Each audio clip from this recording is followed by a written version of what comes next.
Hello, everybody. Welcome to Roppongi Dialogue number 5.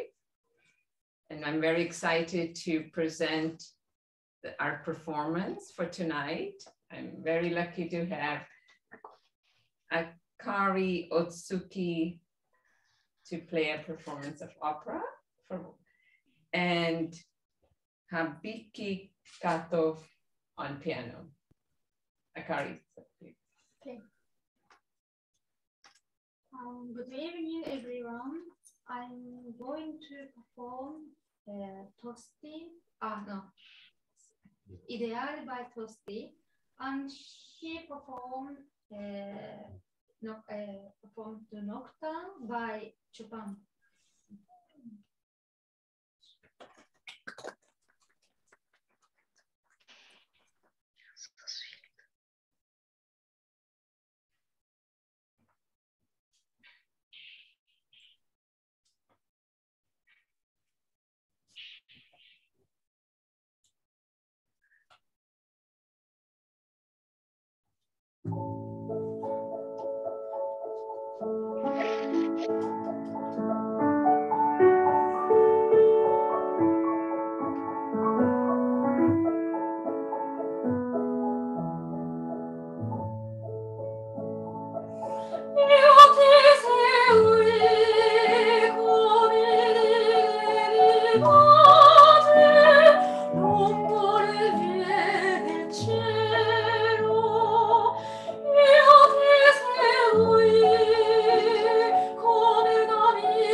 Hello, everybody. This is Sonia Dylan Marty again.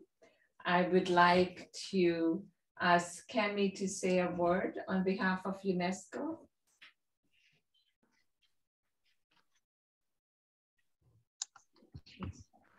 You hear me? Hello? Yes, we can hear you. Yes, hello everyone from UNESCO HQ, and thank you for this beautiful, beautiful concert. It was really, really great to hear this beautiful voice. And can I just ask if you can send me the title of the song that were just performed? I'm very curious. Yes, and look forward to on the listen to it website, again. but I will also share them with you. Thank you very much. And before I announce our panel, and especially our moderator, I will have Ms. Vivian Conch to have the opportunity to introduce her panel, but I wanted to just say a little bit about our topic, this being UN Women's Day being March 8th. So we decided to take the same topic for this month's dialogue.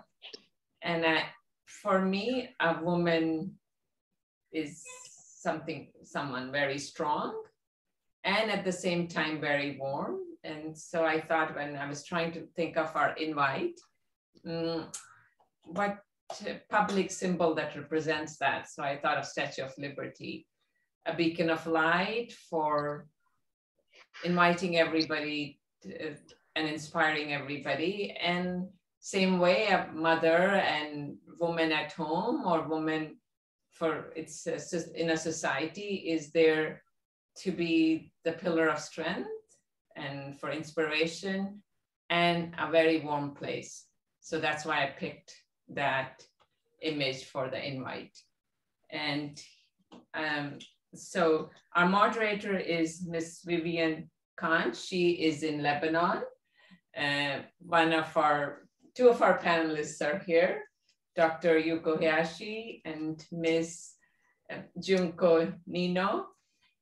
And one of our panelists is in London right now, Miss Supreet Thiman, and a man representing and also in this panel and giving us his take on women is Mr. Rupinder Singh in Chandigarh in India. So Miss Vivian Kanch, please take it from here. Thank you very much, Sonia, for having me, for inviting me to moderate this wonderful panel. I'm also very thankful to Dr. Darina Saliba and her team here at the Siege UNESCO in Byblos. I'm very delighted to be with you on this fifth Roppongi dialogue. And I also would like to welcome everybody who's joining us online. And I remember previously in the previous Roppongi dialogue, we discussed the importance of love as part of a family and its big impact on family. But today, since, as you said, it's the month of Women's Day, it is very important that we will be highlighting women's place and role in family, society, and in the world.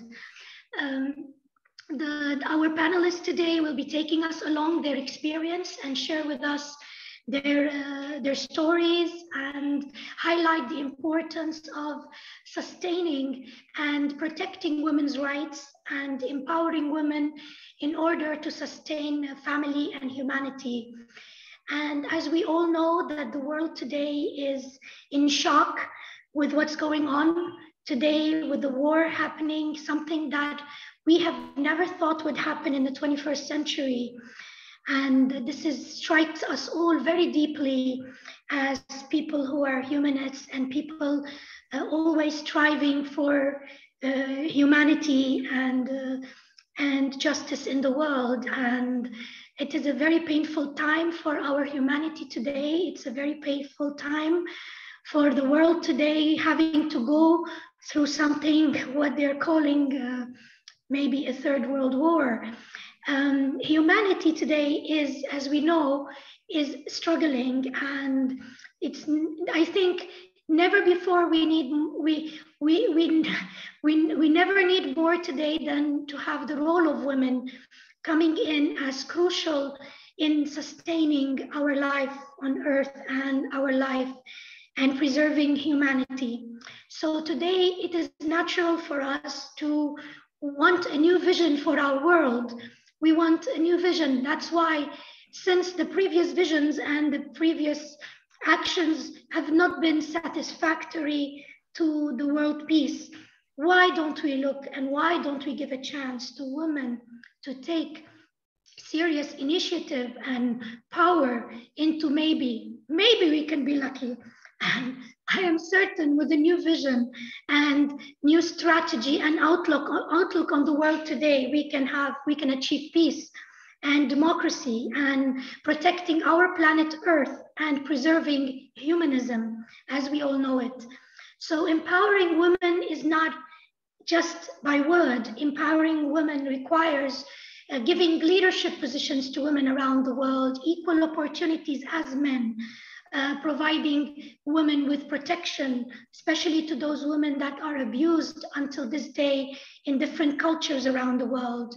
The world and the United Nations needs to give full participation to women and full responsibility, not just to nurture children and be wonderful mothers, which they are, but also to take leadership roles in education, in economics, and in politics as well.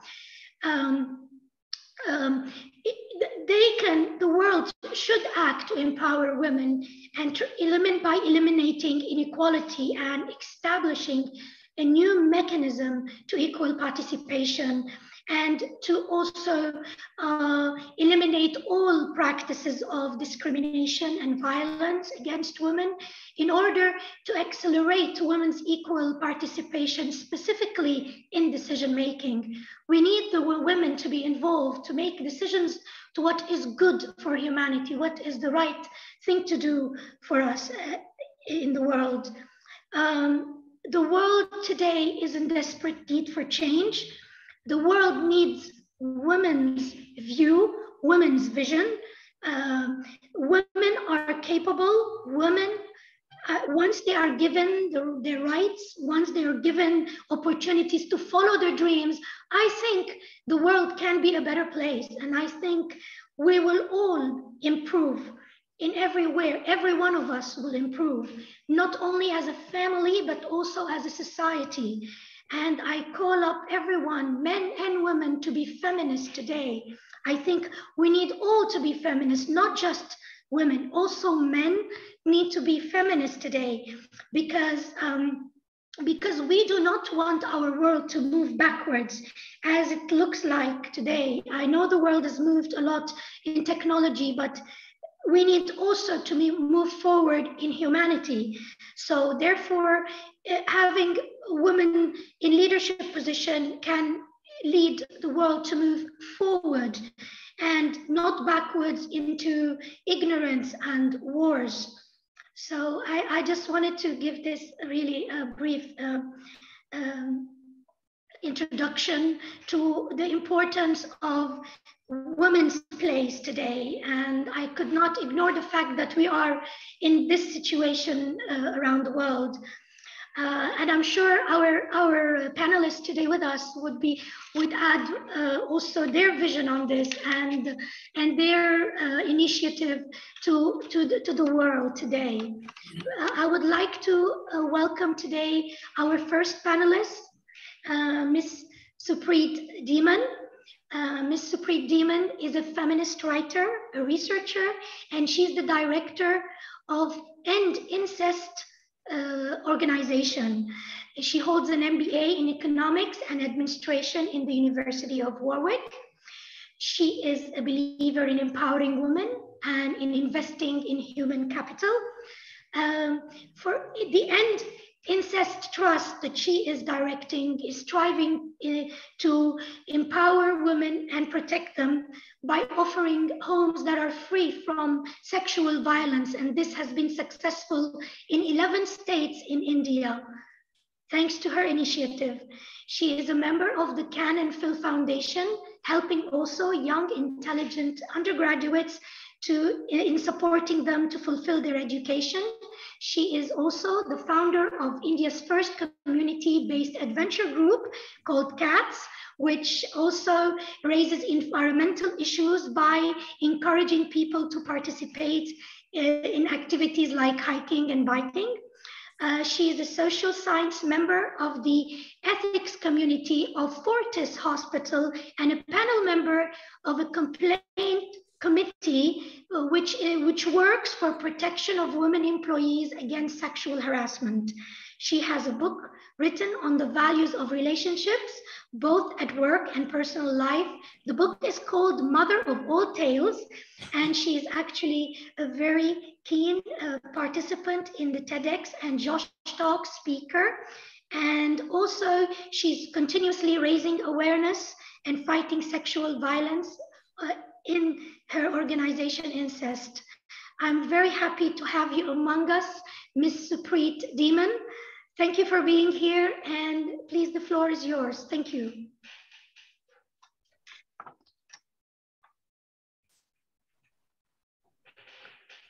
Thank you so much for having me over, and it's indeed a pleasure and an honor to speak at a platform which is talking about families and how families impact us and how we need to ensure that we create boundaries within our families so that we can all have an opportunity to live a life of fulfillment away from violence and abuse.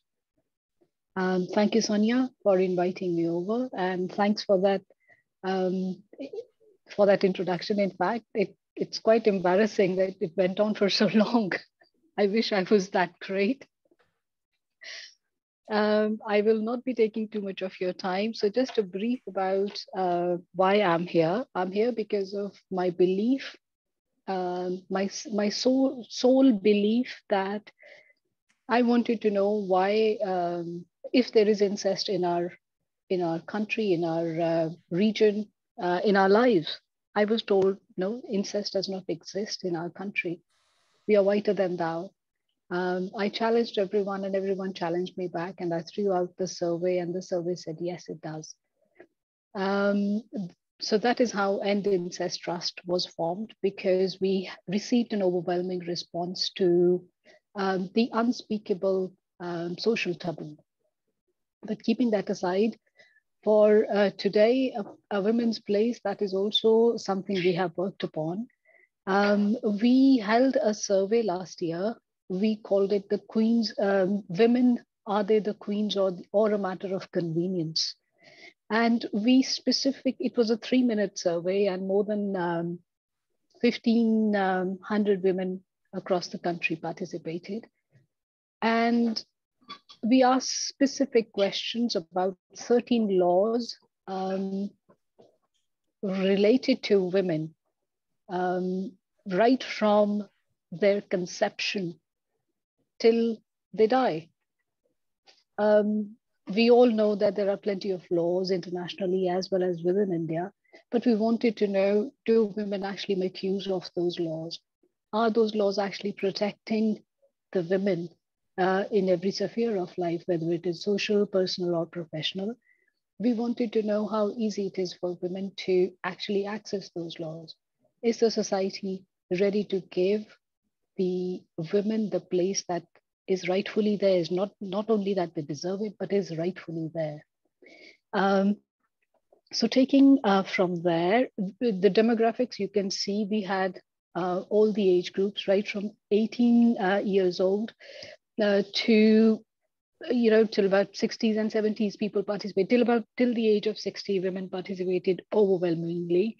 We had some who were in their 60s also. If we move on. So as you can see, there is a smattering of participation from across the country. Quickly moving on, this is where the participant lived.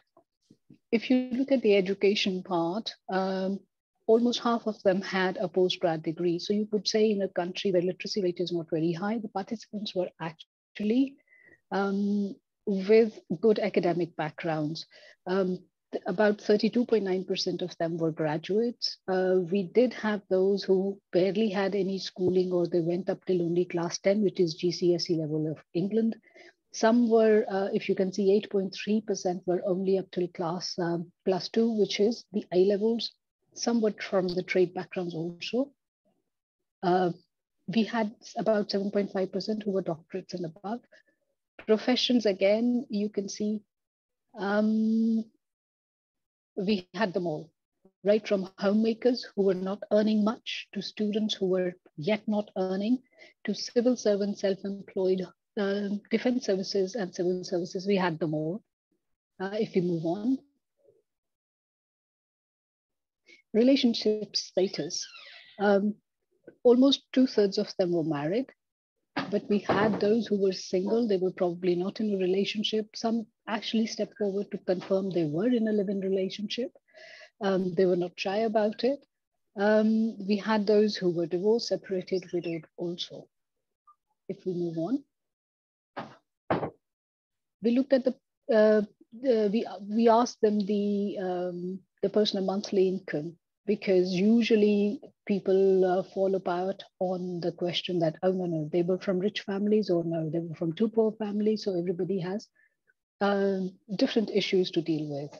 when it comes to women's rights. But as you can see, we had a fairly good breakdown of the participants from various socioeconomic backgrounds. If you move on. Now, this is what we wanted to know. We wanted to know the right to live, right to eat and survive, right to education, honor and marriage, dowry, marital rape, equality or patriarchy, wage parity, domestic violence, womb stories, workplace, to will or not, to vote or not. Is it a time to celebrate? This is what we are going to find out today. So if you move on.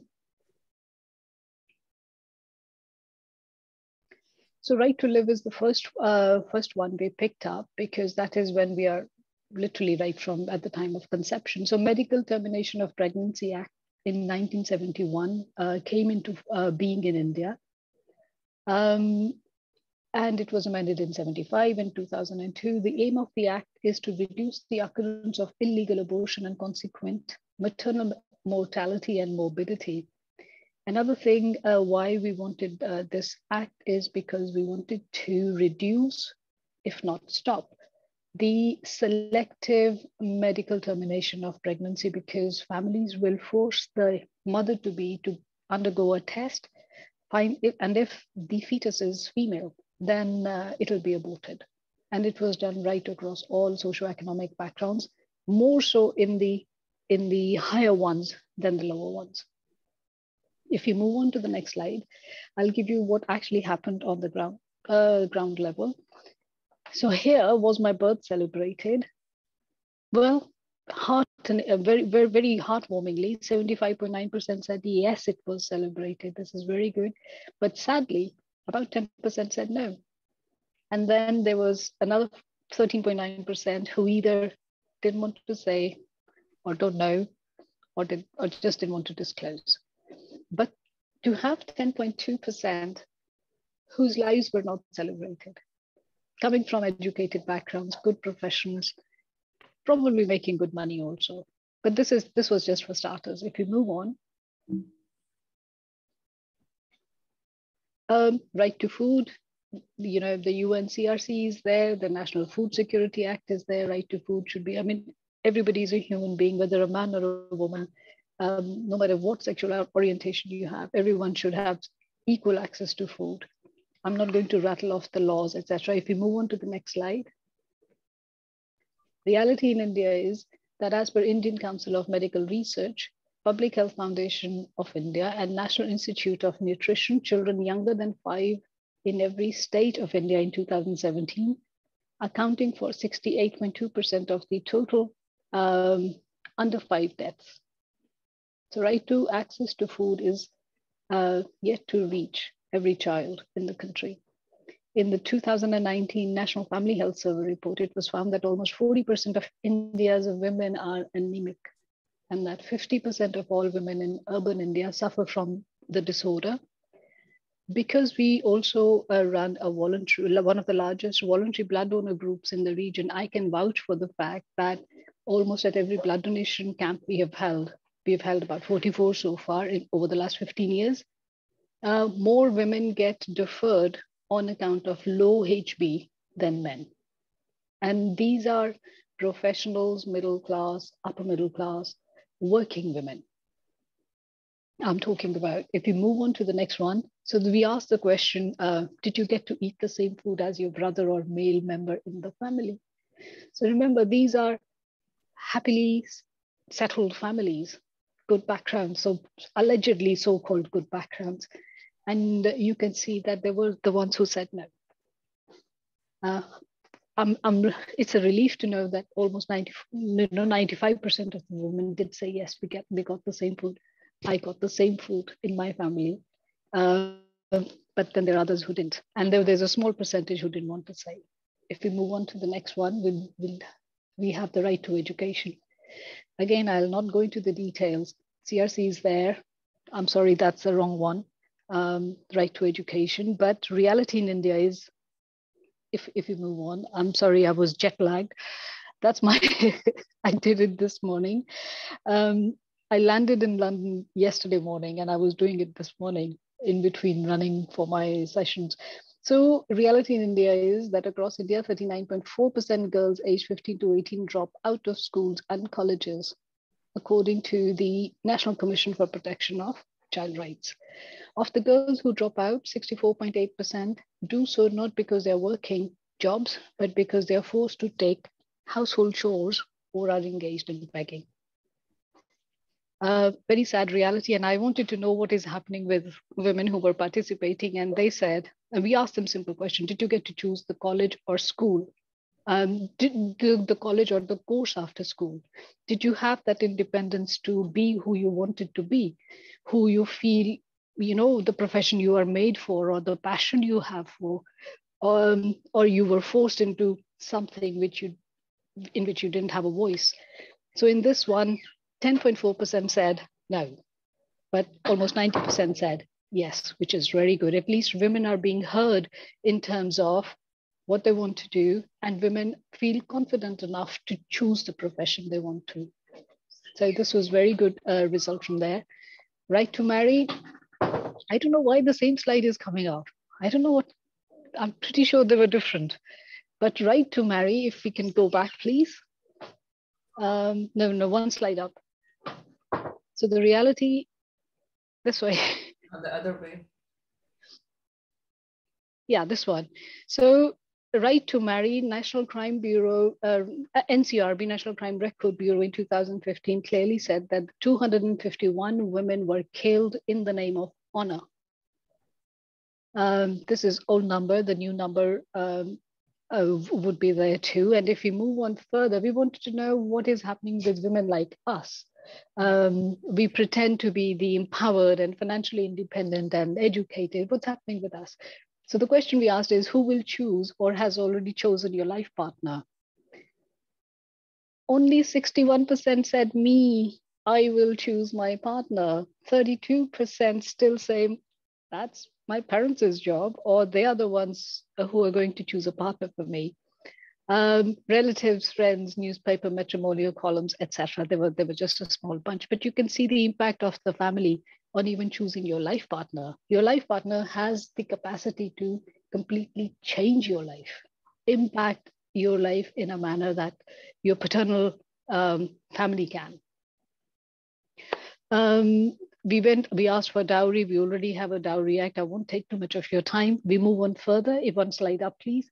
Reality is we go back to NCRB figures, and in there, you can we go back, please? There are 21 deaths reported. Can we go back, please? No. One up. I'm sorry, I don't have the control. One up. One more. In here, go back. Go. In here, this is the slide. So in short, 21 deaths are reported every day, but conviction rate is only 34.7% in the heinous crime of dowry death or honor crime. These are the numbers which are confirmed. These are the cases which have been reported. These are the FIRs which have been filed. These are the NCRB figures of 2015. That is still happening. Now, mind you, these are the cases which have been reported, but what about the unreported ones? We just don't know. As I let that sink in, can we move and can we move on? We asked women like us, is dowry a concern in your family? 15.3% said yes, and another 14% said maybe. That's a third of them. And we thought we were done with dowry. Marital rape, there is no law. Next. Marital rape, if we go on, we asked for the reality of marital rape. Can we go on, please? In an intimate relationship, were you ever asked to, or were you ever made to perform a sexual act against your will? Women like us, 18.5% said clearly yes. 16% said not applicable. Probably they are students or not in a relationship yet. Only 2/3 of us had the confidence to say no. So something is not going into the society to deliver the message of consent. Do women know they do not have to perform any act against their will? Do women have the courage to say no in a relationship, married or not? This is what we need to work upon. If we move on, housework, I think we can all laugh. Even I'm sure Rupinder will smile as well. We asked a very simple question, unpaid reality. If we move on, let's go on the results. One slide up. Okay, here, we asked clearly, how much do male members of your family help cook and clean your home? Okay, so 1 is very little, very, very little. And 5 is a lot. So we are there somewhere. We are there, but majority is very little. Rupinder, you need to talk about it in your articles. Okay, so if we move on here, men have started working, but probably not as much. So wage parity, lots of laws, international, within India. I'll not go into the details, but let's look at the reality of it. One slide up. As per the Global Gender Gap Report published in 2021, India is ranked at number 140 out of 156 countries. Women are 10% more likely to be living in extreme poverty in India by 2021 in comparison to men. So why women always have to bear the brunt of the decisions which are generally taken by men? And according to ADP study report, People at Work 2021, in India, only 65% of women received a pay rise or bonus for taking on extra responsibility for a new role compared to 70% of men. Why do we have to keep on proving ourselves much more than men have to be? If you move on. So if you're working, do you get the same salary as your male colleague? This is the question we asked. Only 42.2% said yes. 23.7% said no. And the rest are unsure. They're probably working in the private sector, or they're too young to demand or ask what the others are getting. Then we looked at, if we move on further, financial freedom. There's nothing which, this is an interesting question we asked. We want to know, we have educated women. They are working, they are professionals, they are allegedly empowered, they're earning money. But how many women actually have control over the money they earn? Because financial control gives you an immense amount of power to make decisions about your life, to stand up for yourself, to stand up against abuse, and more importantly, to make plans for your life and for your children, probably. NCRB does not record financial abuse or control within domestic violence cases. It just says domestic violence. It will give you separate other categories, but it does not mention financial abuse or control specifically. So we asked the question from the women, if we move one slide up. If you're working, who has control over your salary or income? And we made sure that they do not take more than 2 options. Well, heartwarmingly, almost 87.9% of the women are saying, me, I have the power. I'll add something to that. But first of all, that and family, still about 10% of the family is still controlling. Partners, 4.6%. Why? But they are controlling husband, 19%. Your in-laws, 2.1%. So your family and your intimate partner still has control over your money.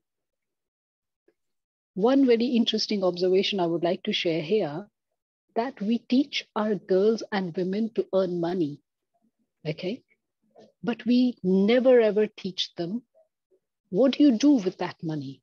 How to save it, how to invest it, how to create separate income streams from that one money you are earning, from that one wage.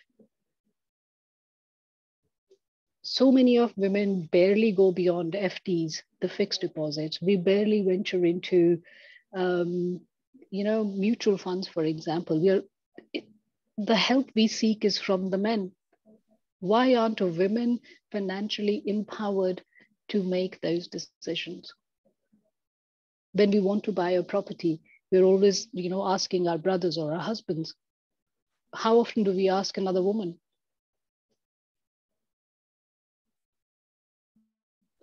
So if we move on, we have 3 more to go. Right to womb. There are laws there, but we wanted to know who decides when a woman should get pregnant. If we move on, it's my body. Come on. I should have a right to decide when do I want it. Despite a national law penalizing marriage of law and marriages of girls below 18 years of age and policies and schemes guaranteeing maternal health care, India continues to account for the highest number of child marriages and 20% of all maternal deaths globally. If we move on, we ask the question, if you have children, who decided when is the right time for a woman to get pregnant? Again, we asked them to pick only 2 or 3 options. The girls who never had, the women who didn't have the child, they obviously said not applicable. Only half of them said me, 54.3%. The rest of the women, either the partner, the parents, or the in-laws, husband, they decided when should they have a child. And don't forget, educated, from good professional, whatever, these are the women. They're from all socioeconomic backgrounds from across the country. And just over half, 54.3% are saying me. Come on, it's my body.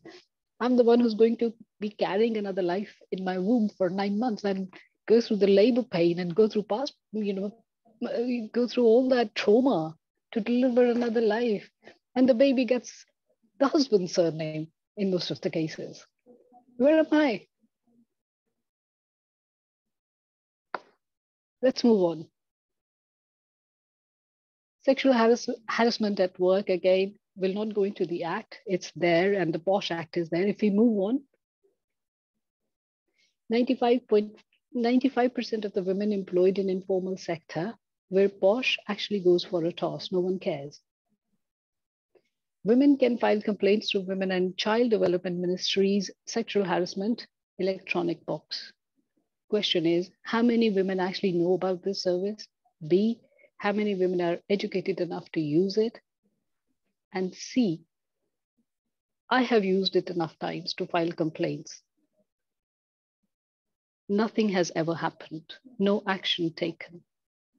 It was as recent as 3 weeks ago for a girl who was forcibly married against her wishes by the parents during the pandemic. We actually were able to get the girl back.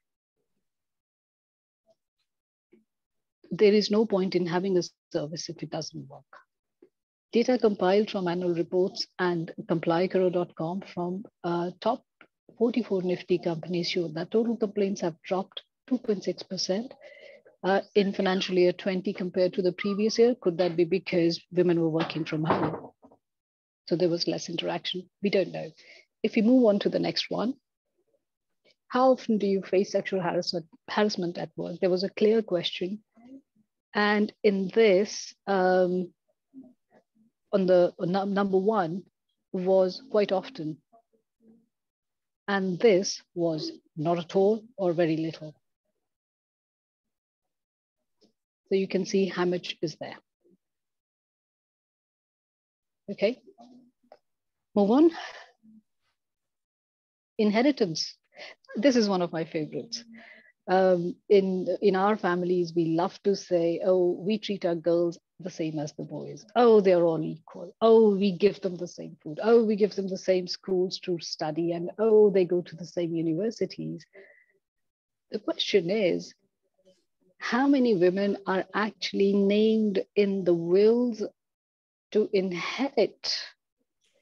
how many men do have the courage or the foresight to put the women in their lives, whether they are the daughters, the wives, or the sisters, anyone in their will. And if we go further on, no data available from the courts as yet. What I was looking for from various courts is how many women are fighting cases in the courts asking for inheritance. And this is a personal experience, I would say, from being in various courts on various occasions. Women who go to the courts, irrespective of the family background, when they go to the court seeking inheritance, they are immediately labeled hungry, pukhiye, as they call it in Punjabi, pukhi, irajidini. Fathers and husbands, they are happy enough to give the money to the sons, but why not the daughters? Is it another way of controlling the finance, controlling the financial independence, controlling the financial resource so that women never actually get an opportunity to rise up, to start learning how to make financial decisions? Is it patriarchy coming into being? Moving on.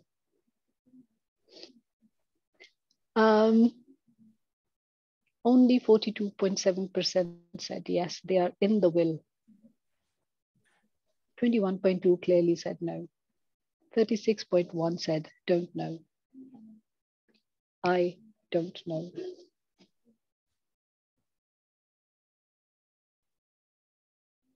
Moving on. Right to vote. Again, internationally and within India, plenty of laws. But if we move on,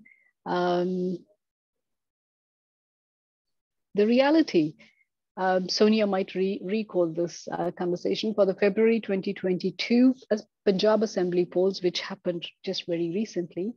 The state's 96 lakh female voters make up 45% of the total electorate.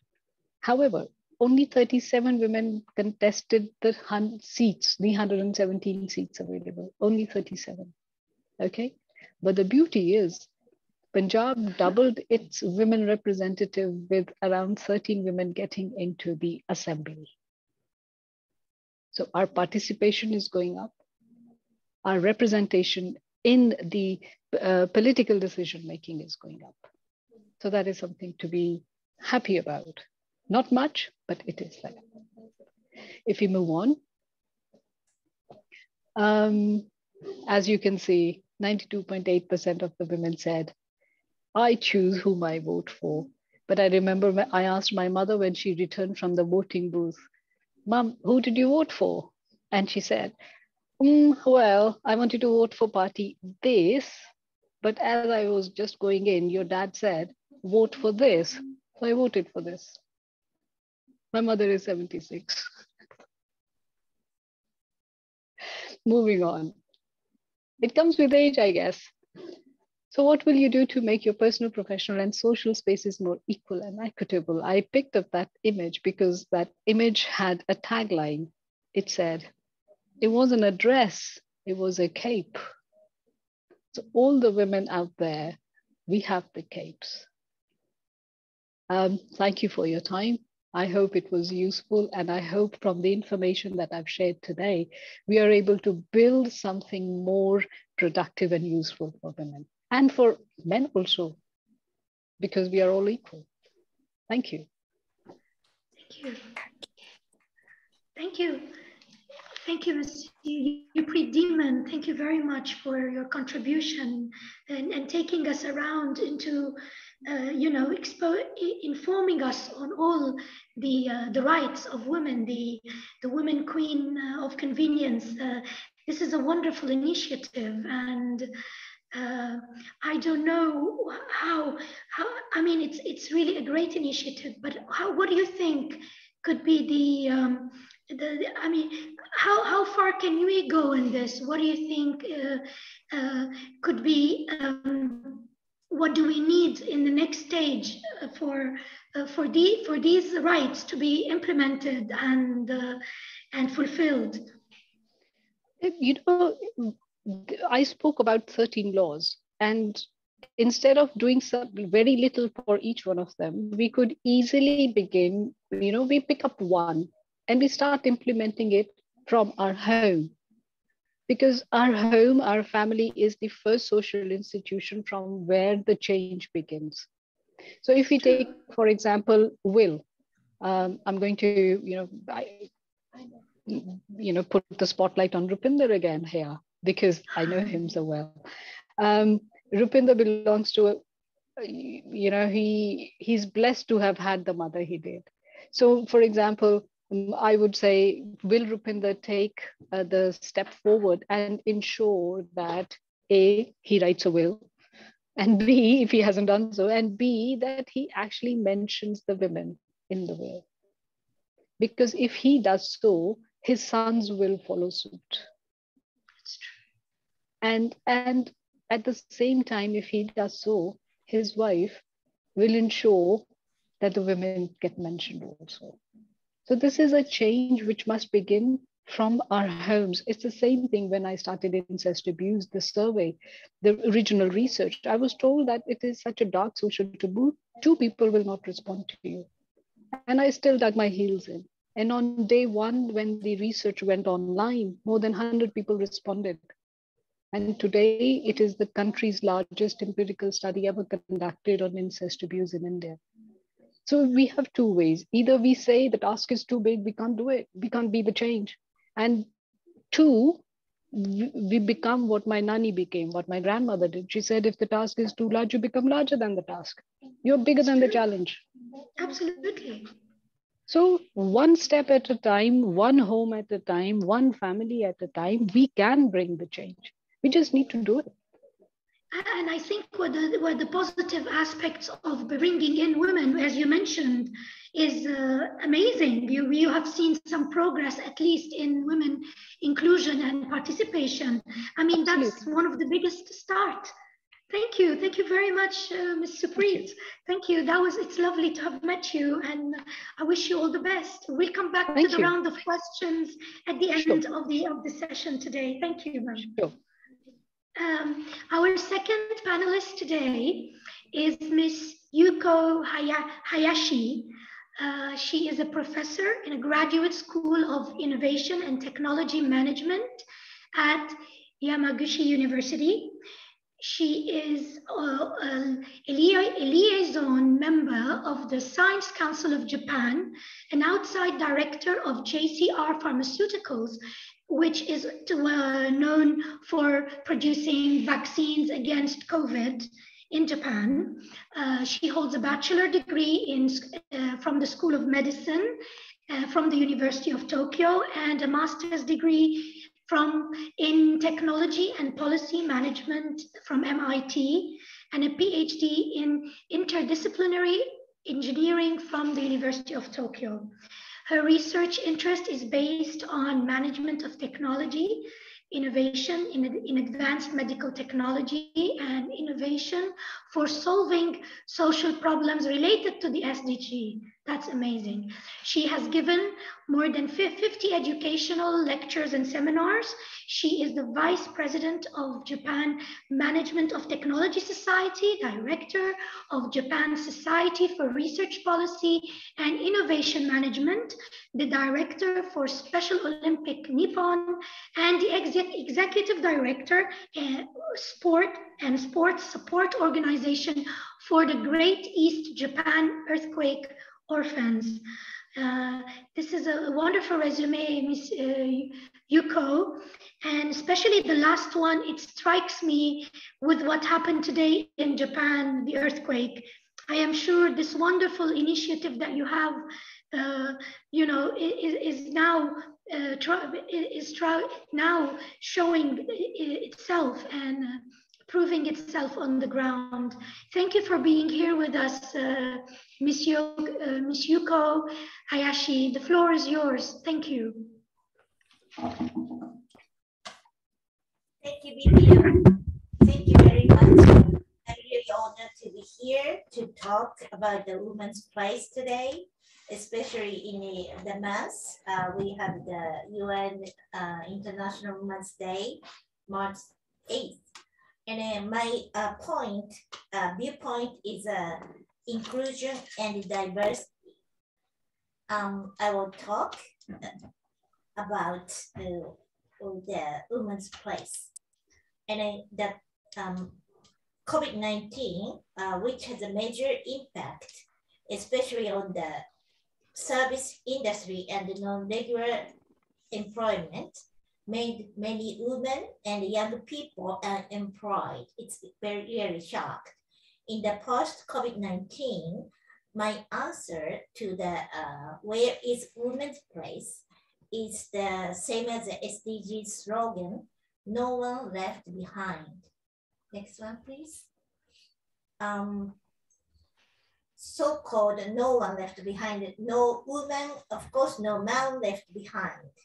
Even at present, we consume more than the biosphere could sustain, so that various problems happen, including global warming, water, food, and energy shortage. Although biosphere must support 9 billion people by 2050. Every person should be placed in the right place, depending on its preference and the ability in order to optimize limited resource. Two keywords are diversity and inclusion of women to optimize of this resource. Two hypotheses. Next slide, please. I think this is the optimization really means nearly equal to the concept of greatest happiness of the greatest number. So, but each happiness is really different. This chart shows the index rate of women having cell phone compared to Japan and Indonesia. The relation between the SDGs part and the part surrounded by the red circle is about the education. So if the Japanese women have the cell phone, it doesn't relate it to the education. But if the Indonesian woman has the cell phone, they will get the opportunity to start educated. So this is the difference of the happiness, and then we should allocate this kind of a resource very precisely. And this is a kind of my idea of optimization. So, and the optimization brings the woman, women will be allocated to the optimized place, is my idea. So I put the two hypotheses. Hypothesis one, inclusion of many women who are currently left behind leads to resource optimization. Hypothesis two, diversity promote innovation and create new markets. Women diverse perspective promotes sustainability and leads to resource optimization. Moreover, I will talk a little bit about the contribution of accelerated digital society for diversity and inclusion will be explained too.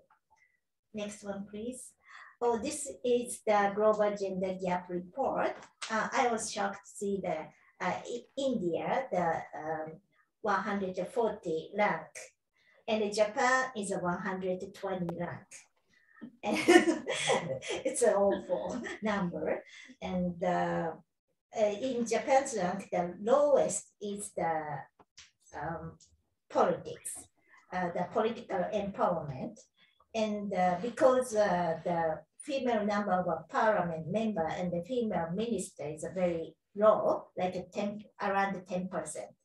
And the second lowest is the economic participation and opportunity. That is around 117. the percentage of women in senior position is low, like 14%. And although 72% of women are employed, the average income of the Japanese woman is 43% lower than that of a Japanese man. Yeah, even in the same job like India, the woman cannot get the good income compared to the man. This gap means a state of being excluded, not optimized. The gap should be closed to optimize the allocation of women's talent and the preference. So then, next slide, please. I will talk about the hypothesis one, some example to support the hypothesis one. The concept of inclusive is traditionally, the concept of inclusion is not excluded any of the party or group involved in something. And then traditionally, some people think that inclusion increase burden and inefficiency. But I will talk about it's not true. So next slide, please. For example, the Wassenaar Agreement in the Netherlands in 1982 succeeded in sharing work hours between men and women. And this is a chart of in 2020. The GDP per capita of the Netherlands is ranked 11th in the world, which is higher than the Japan's 24th. And Scandinavian countries tend to have a high per capita GDP as well as the high gender gap index. Yeah, for example, the Iceland is a number 1 in the gender gap, close gender gap in the world, the index of the World Economic Forum, and number 9 in the GDP higher in the world. And digitalization has made remote work, gig work, and the avatar work possible. Increasingly, the variety of work style make inclusion of women in workplace more. So I mean, the involved in the woman can make more GDP. Yeah, I think. Next slide, please. And this is the chart, daily income less than the left-hand part is the income is less than $2 a day. And it's a comparison between the China, Japan, and United States. And United States and Japan doesn't have less than $2 a day, but the almost of the African continent has the people who are working at less than $2 a day, and I think maybe they including a lot of women. So maybe it's the inclusion of this part will be very important. Next chart, please. And I will explain the Christensen's theory. And Christensen defined non-consumer as a people who have been excluded from a market because of lack of skill, knowledge, or asset. And he has shown that installing simple, usable, reasonable price and small product that trigger disruptive innovation in market can include the non-consumer. And the digitalization accelerates the inclusion of non-consumer in the market. For example, that I showed a cell phone. that provide learning, working, communication opportunity for women who are not consumer in the developing and emerging country. So this is the kind of the opportunity or chance. And because of the digitalized world, yeah, we have many chance to get a very easy access to the job or some scale up by using the IT, the connecting the world, like today, each other, and to the chance to get the job, even you are the non-consumer. So the second hypothesis is I will explain some examples so that support the second hypothesis. And the AI and the robot will replace the work which uniform humans are able to do efficiently. But critical jobs after COVID-19 will be more innovative and creative. Since the first World Conference for the Women was convened in the Mexico City in 2075, gender equality sometimes has been misunderstood as the man and the woman are the same. However, since the man and the woman are different, recently the way of thinking has been shifting to that strategy that diversity leads to growth of the economy or company, economy or company.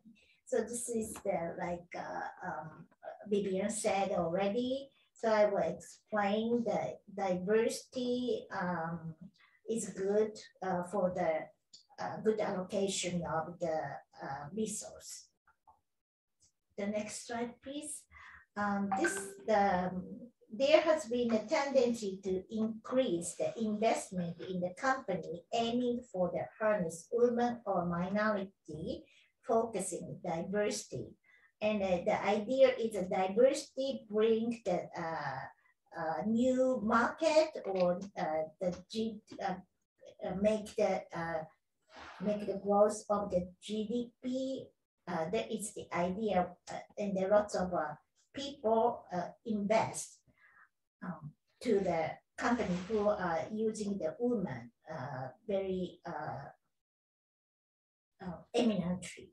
So in Japan as well, the government pension investment fund, that is the biggest fund, the dealing with the big money, has set up a women's index and is targeting the invest to the woman. Difference in the female character contribute to the optimization of the resource. Then I will also, the following the three cases show the possibility that women can promote the optimization of the resource by increase the diversity perspective of women. Next slide, please. The first example is a McKinsey report, 2021, shows that female managers were more likely than male to consult with her subordinate on work style, mental health, etc.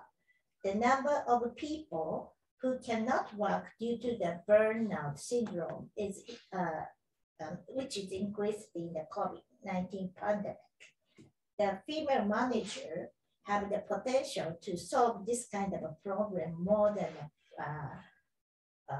than a man, and they promote the talent and the optimization of the woman. So this is the, for example, the burnout and you don't have a job. This is kind of excluded and you cannot optimize the resource. So if the woman manager come here and consult and they try to find a place when the woman works. So this is a good symptom to make a the good talent and their the diversity point of view in the using for the new way to hire the woman more. So the next slide, please. And the second example is this is the research my group conducted on the new ecological paradigm questionnaire to evaluate the degree of consideration of the environment. The new ecological paradigm is devised by Dr. Dunlap to and we did the questionnaire to men and women in 32 countries and obtained 1,087 valid responses. And we did the t-test, and the t-test verified that the women's NEP index was significantly higher than that of a man. This means that women are more environmental conscious than men.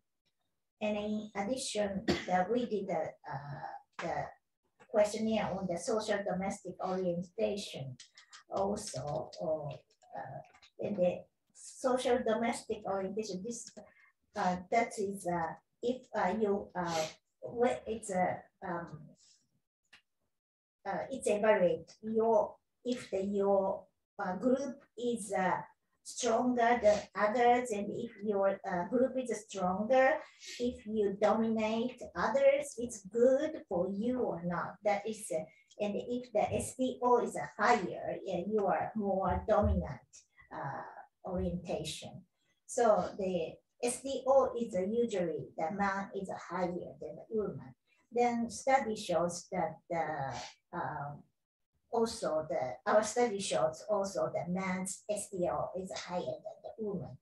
And then also our study shows the negotiation between the people with a higher SDO and the lower SDO didn't work.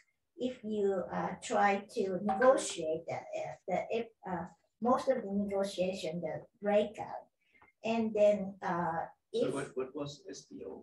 SDO is a social dominant orientation, and it suggests that women could contribute to the business negotiation and create new way to achieve contract.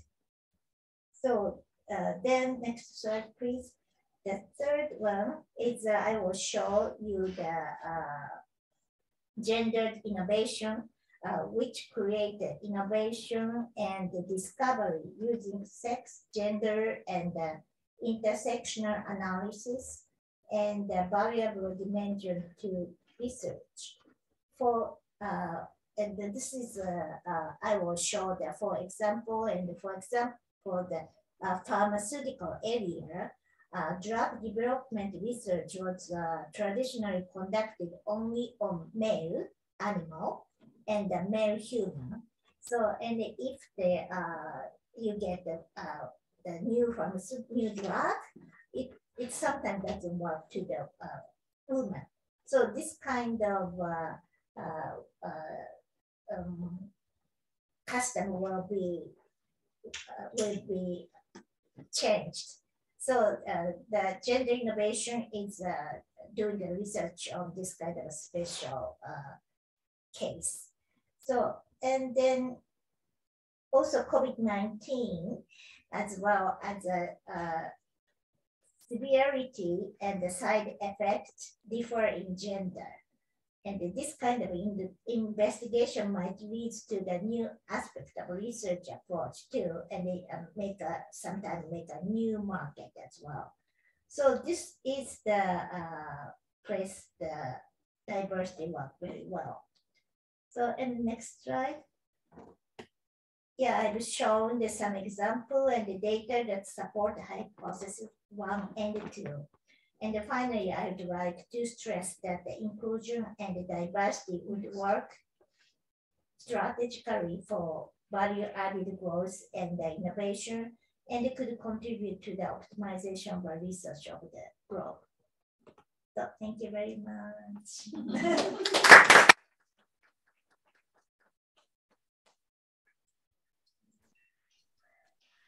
Thank you.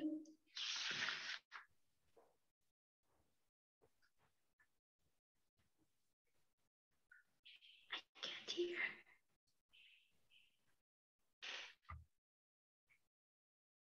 Vivian? Her voice. Vivian is muted. No. Where's Vivian? What happened? Is she Can speaking? you hear me? Yes, You have yes. to a little louder. Yes, we can hear you. I was gone for some time. Okay. Arigatou gozaimasu. Thank you very much. Miss Yuki Hayashi, that was a very interesting. I mean, the statistics were so amazing. I mean, especially when you talked about, I really enjoyed your comparative chart on how women are as managers are supporting their teams more efficiently and how their role in environment is more also effective. This is really amazing. And with respect to the pharmaceutical, and it's okay if the men prefer to be tested more than women. I'm okay with that. But yes, I mean, my question is my question is how women the women in Japan today compared to previously taking leading roles in different areas of life, in business and in other areas in life. What is the difference between the roles? I mean, how far are they going with taking leadership role in Japan, the women? Yeah, I'm really sad to show the result of the gender gap index of the World Economic Forum. That is still number 120. Oh. Yes, I show For a that. G7 country, yes, Yeah. we saw it. Yeah, you saw that, right? And actually, the 10 years ago, we started this kind of activity, the empowerment of women. That time, maybe 110 or something. So that means we are go forward, but still other country more. Mhm. So maybe we better to mimic other country. So this kind of opportunity, talk each other is good for us. Yeah, ignite our power, you know. And also, I had a chance that parliament member of Iceland came to Japan. And as I showed, the Iceland is ranking first of the gender gap index. So, and even the country from the Iceland women are saying we have to do more. So that means we are in the ranking 120. We should do a lot of things to do. So yeah, we are doing, but it's not so It's not enough.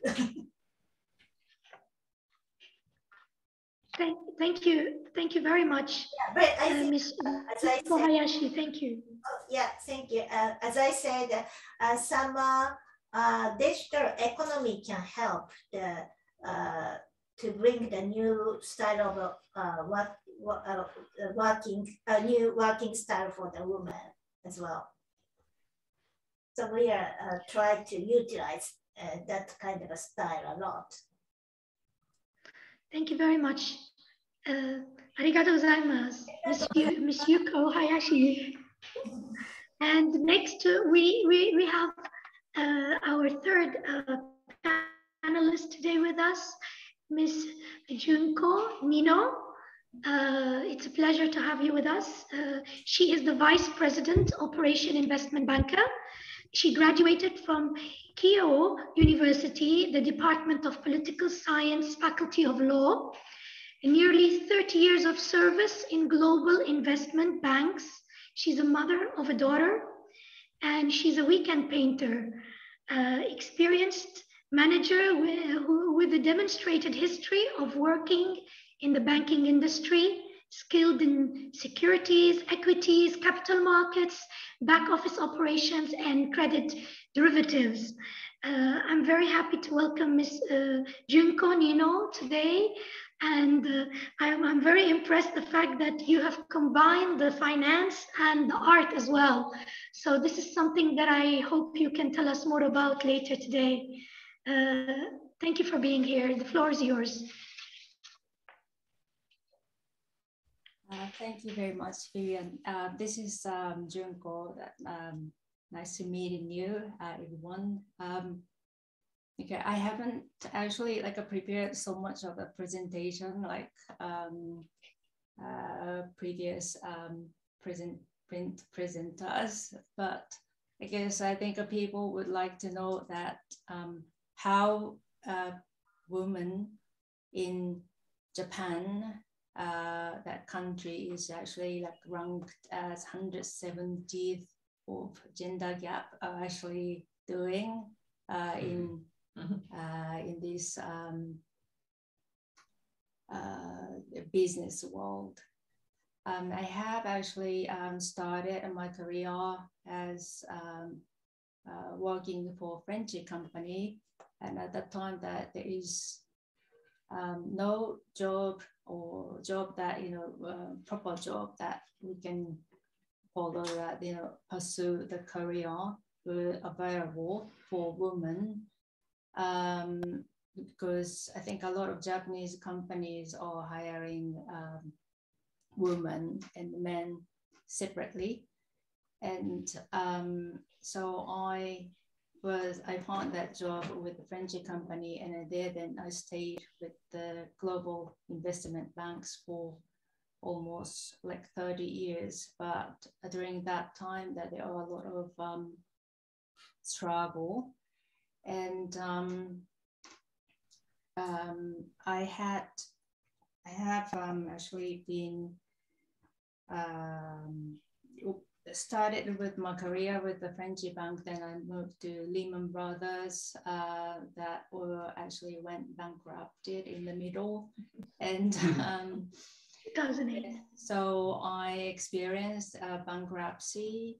And also during that time that I had to really work hard and stay very late in the office, and I worked as much as everyone else does.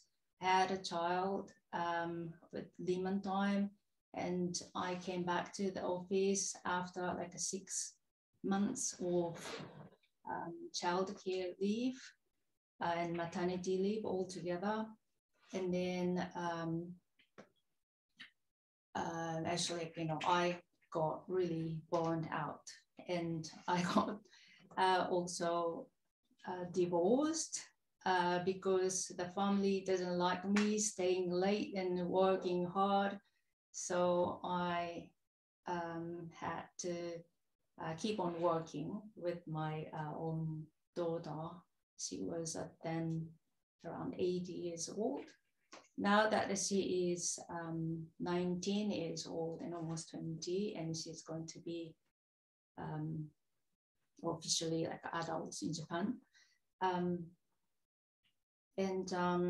I find that while that I was working with the financial industry, the financial industry is quite a male-driven industry, because front office, I think people who doesn't really know the structure of the banking or trading company, that front office, like trading or sales, where that they generate the businesses, they're all dominated by men. And on the back office side, there are some women working, because we need to control those front office people. So I think, you know, women are probably like, you know, good with this more like caring and be careful about the money and controlling the business manners and things. And I think it's just, you know, I think this is quite the typical like banking structure. But the people working for front office, they are earning a lot of money compared to women in the back office. And I've been thinking that, you know, this has been going on for almost by now for 30 years. And there's not much change ever since. However, I think now that, you know, people started to realize that control is more important than making money after Lehman bankruptcy, because I think bankers should not do the speculation of asset, or rather like protecting the asset of the people. So I think that attitude is actually changing all this structure or the woman's status also in the banking. However, still like a gender gap or pay gap are really big in this industry. So I made it to vice president after like nearly 30 years, but a lot of men got this position when they were around like 30 years old or something like that. And for me to get to the position was really, really tough. I had to divorce. I had to go through the bankruptcy, and I had to, you know, keep on clinging to the work while that, you know, I had really difficult time overtime working, and, you know, had to raise a child and everything. But I kind of didn't give up. So I got like financial freedom. And I think this is quite important. And then this is how I am proud of myself, at least. If I have financial freedom, then I could do quite independent, and I'm quite like, you know, feeling be myself. And I think this is what I feel like, you know, really happy for. And also that I have feeling that this thing will take a long time, because all that I was working this industry for 30 years, that I didn't have any role model that I want to be like her kind of person. All that, you know, senior people are guys. So people like us that, you know, we have to gradually like, you know, change the thing so that, you know, my daughter's generation, that they can follow, and then they can, you know, be, they have a voice that, you know, they want to be more like, be paid more, or want to be, you know, more like, you know, senior status, or, you know, that they would change their mindset rather than I want to be just, you know, a housewife, or wanted to you know, I'm a woman, so I don't need to be in that, you know, senior position or anything like this. I think it's quite important that, you know, we have to wait for the next generation to stand up and then look after or look up us, that, you know, how we thrive and how we been in, you know, working in this financial industry. So I think this is very much about it, and I'm so sorry that this is a bit of personal story. But that's what we can makes a bigger difference for us to hear that. Great. Thank you very much.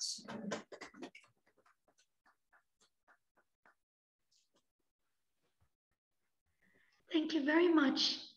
Arigatou gozaimasu. Thank you very much, Ms. Junko. And you know, I was very interested in the fact that you found time for arts while you know, being being involved in the financial industry and occupied with all you know, the business. And how do you find time for arts? Because I'm an artist, I'm really interested in to hear that. I think art is basically like my gene, probably, and finance is also quite art. There is some aspects that you know, we need to see there's some numbers right, or you know, there are some artistic view in the finance, working in the finance things. You know, that this balance sheet. This has to be really balanced, and I think this is basically what this art means in the finance. And also, I am have my family are all quite engaged with art, so I had been in doing the arts while that, and I have free time, and it really soothe me, or I feel good and relaxed when I do art. So that is amazing. Thank you for sharing your story with us, Ms. Nino. Thank you very much. Now we move to our final panelist with us today. Mr. Rupinder Singh. Mr. Rupinder Singh, I think you are a feminist joining us today full-heartedly. Thank you for joining our ladies panelists today.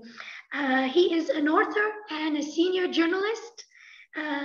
Mr. Rupinder Singh is also as a senior associate editor with the Tribune, and before that, he was an assistant editor for India Observer in New York.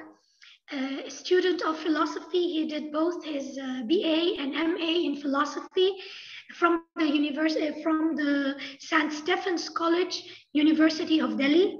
He has published many books in Sikh heritage, ethos and relics, also Guru Nanak, his life and teachings, and Arjan Singh, DFC Marshal of the Indian Air Force.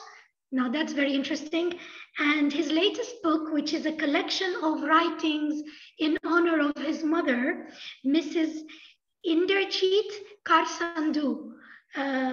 She was, I believe, an academician and an administrator. And I would like to know more about her writings and work, because I believe she has really influenced you. And maybe more on the Indian Air Force. That's something that makes me very curious. Thank you for being here with us, Mr. Rupinder Singh. Thank you. My pleasure to be with you. You know, I grew up surrounded by women and very strong women.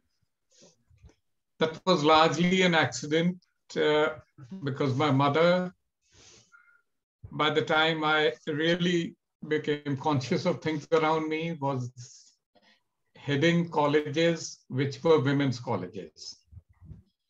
And she would be the principal, she'd have a number of students, and they would be the people one grew up with. And these were people I looked up to. So I have absolutely no hesitation in admitting that I am very happy to be here among all really accomplished women who are with us today. Well, lovely to be here, lovely to be able to listen to so many views. As I said, I don't really come from any place of academia. I join you with my heart. It's the family that plays the most crucial role in shaping young beings, men and women. And it's as a family that we have to make a difference for them.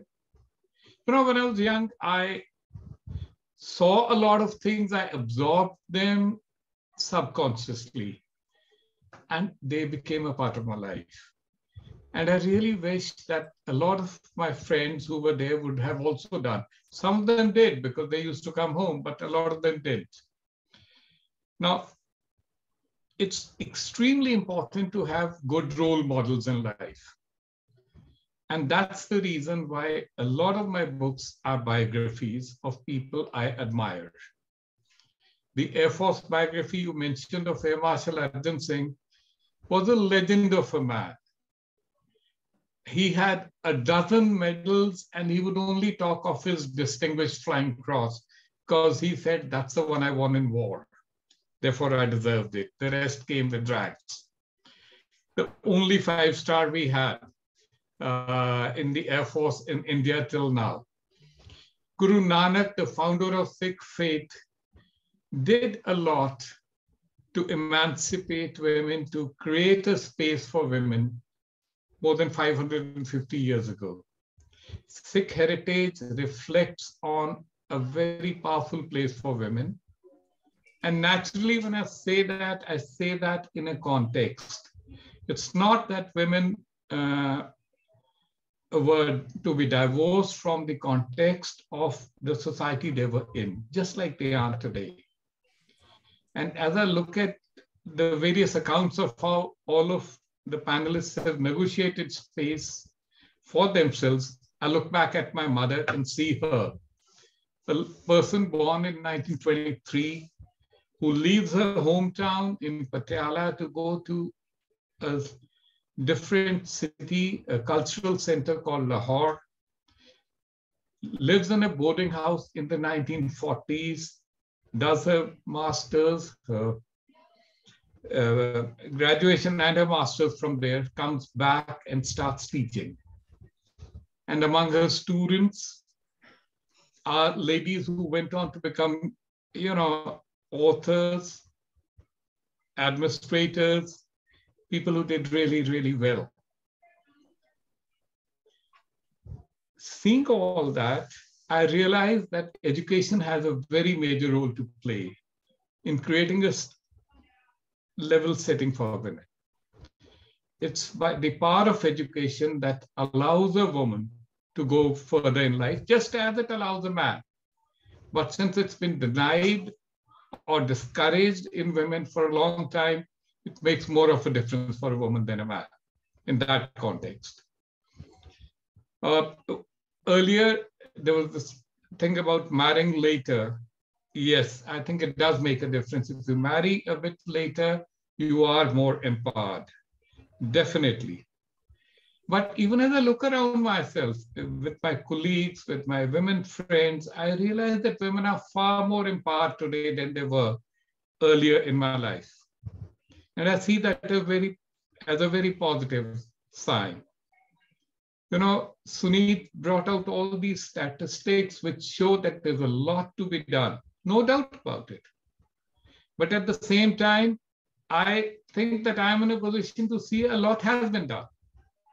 And we have to acknowledge that also. It is,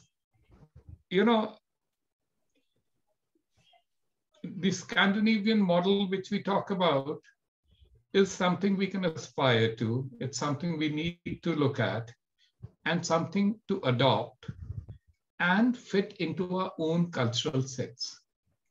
No model is the perfect fit for a different society. It has to be a combination of various things. Unfortunately, there is no doubt about it that women are discouraged in workplaces. There are instances of harassment, disparity in pay. I mean, these are realities and they have to be fought. And I, for one, feel that the way we are fighting them, the way these instances are being singled out and people shamed for doing things they shouldn't have done, I'm all for it. Yes, I think definitely women handling money, children learning how to handle money is something very important. When you earn, you should be able to know how to save, how to invest, how to make your money grow. And in this, even though women are back, I'm happy to note that my investment advisors are women. So, I mean, I follow their advice. They have to follow their own advice and give advice to more people. The gender gap is there. There's no denying it. There's no way we can deny it. But I also look at where we've come, and that's quite far. Now, let's go back to one picture. I'm going to share my screen. Give me a second.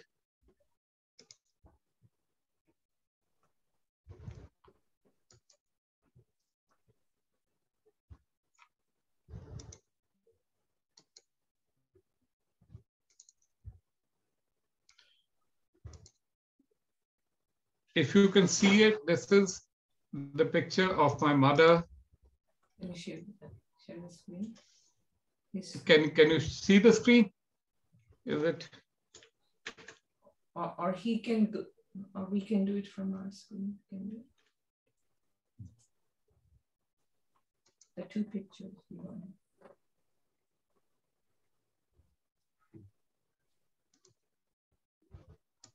It's also a nice picture. Sonia in front of the piano.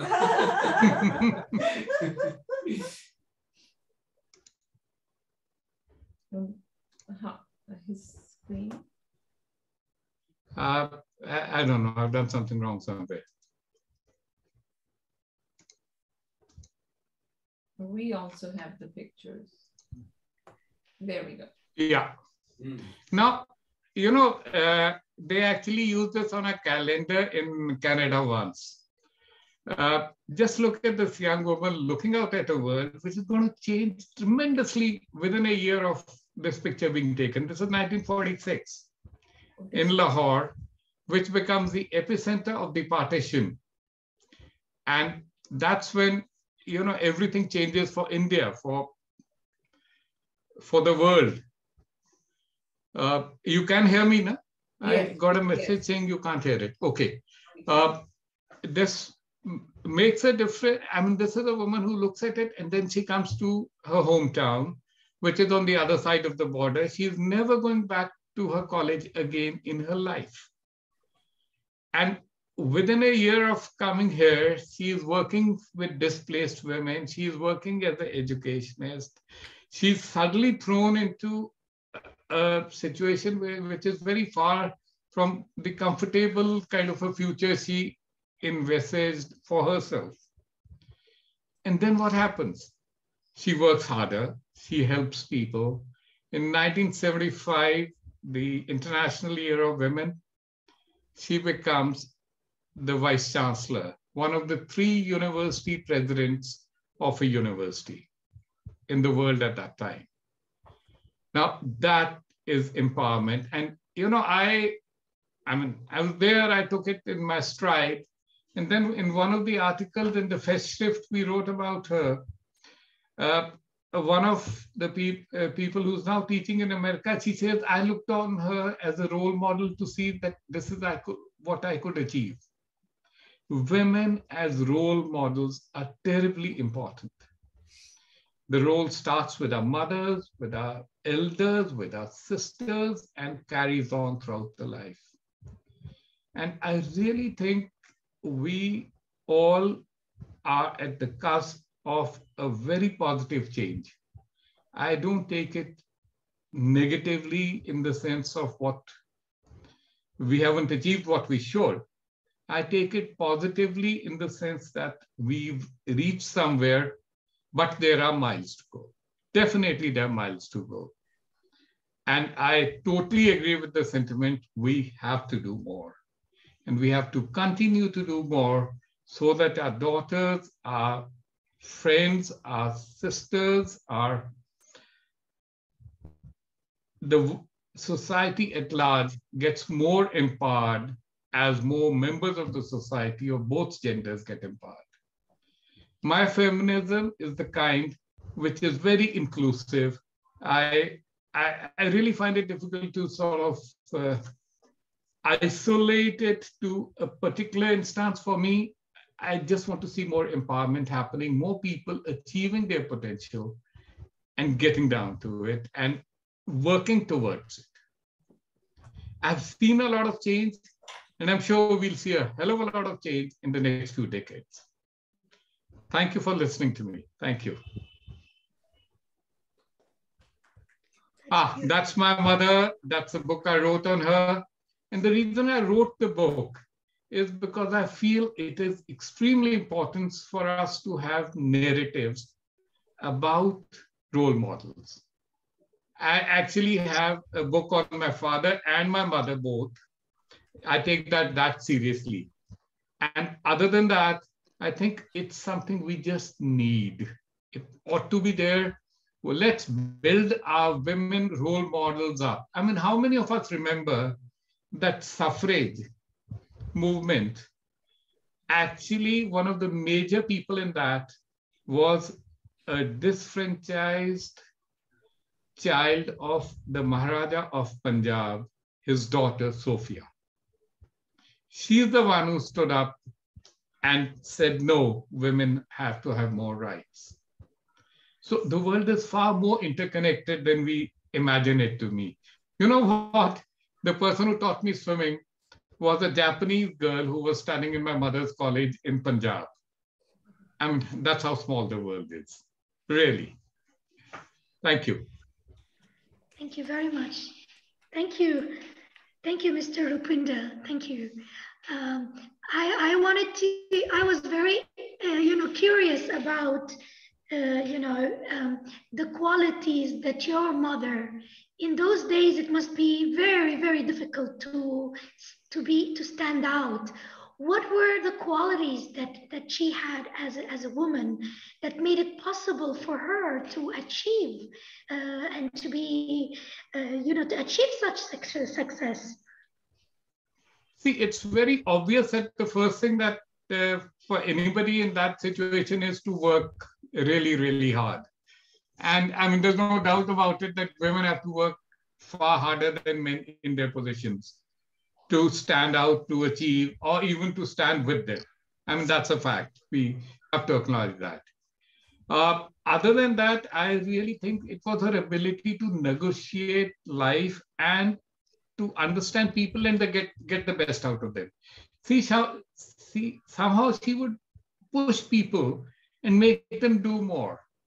At one time when she was vice chancellor, she realized that PhDs were, the students were taking it easy.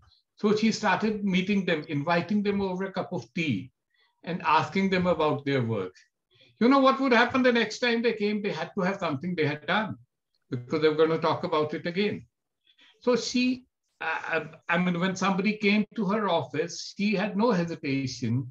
In fact, she loved to pour tea for them, sit with them and talk to them. And people really sort of were disarmed, they didn't know how to deal with it. A lot of times people didn't even know how to deal with a woman. They had never dealt with a woman in that position where they were coming from below and dealing with a person who was at the top.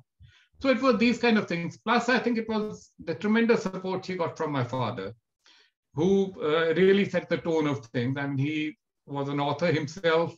He was a really creative person who's, incidentally, the only Punjabi book to have won a UNESCO award was my father's book.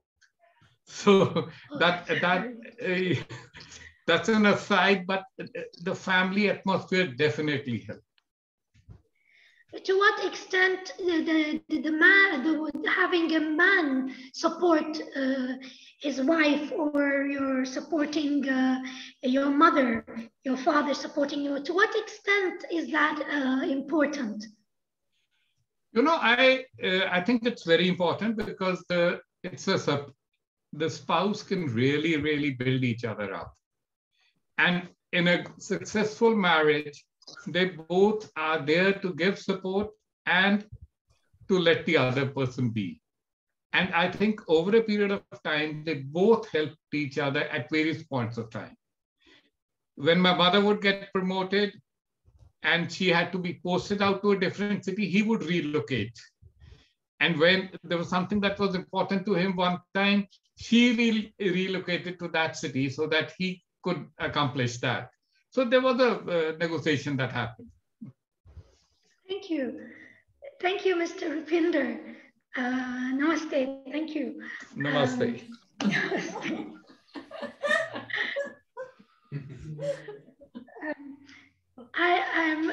I'm very, we have already met our 4 panelists, and thank you all for your shared experience, your stories, your vision. I would like, maybe it's time that we ask questions, and let's open the floor to our participants in Tokyo and online. Please, if you have any questions for our panelists today, please go ahead. Thank you.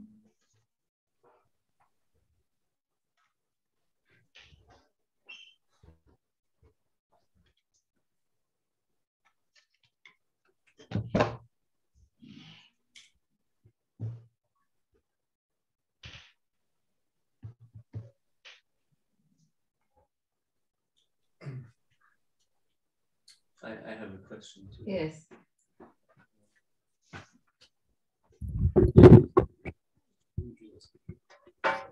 I was very impressed by hearing your story, and I was wondering if you had these long overtime hours and so much work, and you had a daughter. How was it actually possible? What did you do? Did you have somebody at home who was looking after the daughter, and did you find some extra time? So you took some holidays, or what? How did you do this? That would be very interesting to know. I think this is also one of the reason or cause of my divorce, actually. And then I think I really didn't have time to look after my daughter. So I think in Japan that is quite difficult. The mother-in-law actually been staying very close nearby my house, and then she looked after my daughter quite long time and long hours, and sometimes she had to sleep over at her place and things like this. And then she started to really explode. She doesn't really like me doing this. So yes, so that's basically how I did. So I don't think if I had the help of like technology, for example, if I could work from home, for example, or if I could get more like support from the society, that I think in Japan that people are enforcing women to really look after daughter rather than nannies, or rather than someone else. I think this is really making me very difficult, in a very difficult position in order to. I think it was very difficult at that time, but now I think things are slowly getting better. So maybe COVID also changed. Yes, COVID was. Yes, I think so. Thank you. Thanks very much.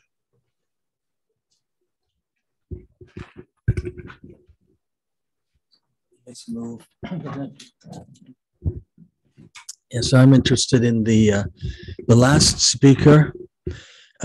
His books. I'm wondering if it's possible to find some of the titles of the books and where I might be able to find them. That inspiring.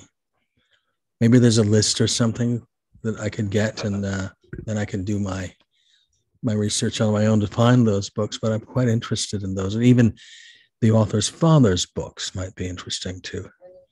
We can, what we will do it, we will put on the website for this. Okay, that would be great. That might make it easier for me. So we will just list them all on this topic. Great, page. great. Okay. Rupinder, if you could kindly give us the whole list. I'll send the list. I'll send the list. Thank you very much. Thank you. I'll be very happy and thank you for your interest. I'm very interested. Thank you. As far as my father's books go, they are in Punjabi. I'm afraid you'll not be able to understand them. I see, not translated. Oh. So maybe it's No, time they're for not. you to translate them, huh, Rupinder? Yes, that's one of the projects I have in mind. Okay, great. Thank you. Thank you very much. Did you want the Thank microphone? you. I do have a question if we have time. Yes, yes. There you are. Oh, okay. Yeah. Thank you. No, that's a minute. That's a minute. Can you see? Yes, That hi. one? Okay, all right.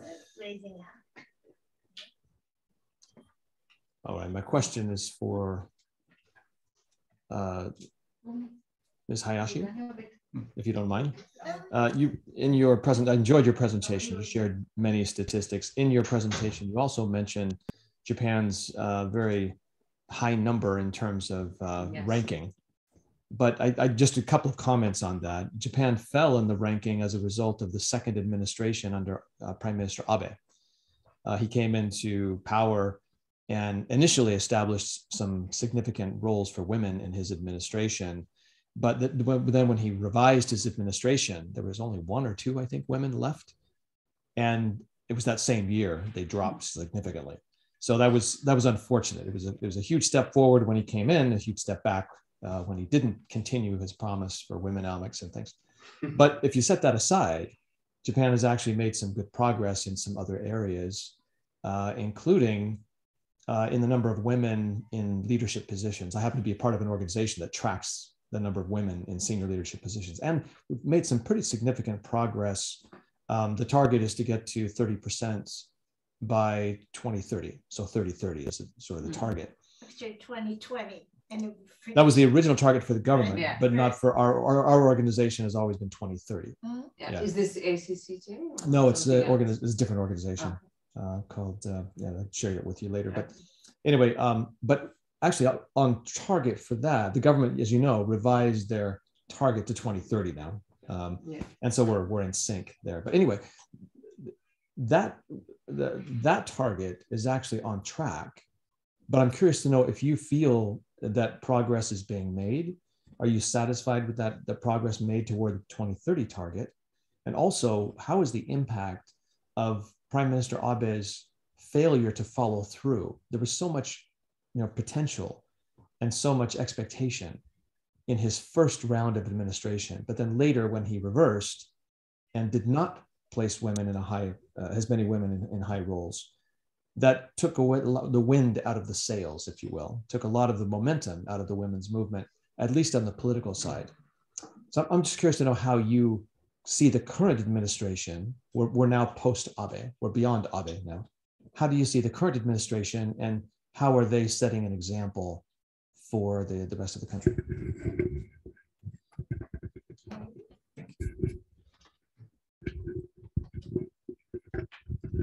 Yes. Yeah, I think the Prime Minister Abe's administration, I think maybe the movement start that women should be on the politics as well, and then I think people learn a lot, and then now changing. And I think the World Economic Forum calculation is only the number of the parliament member. But if you look at the local government, the change, it's a changing. Yeah, because I'm in the Yamaguchi prefecture, and the last time the local member of the prefecture government member, the election in a Yamaguchi prefecture, and every seat is won by women. Oh, is that right? Yeah.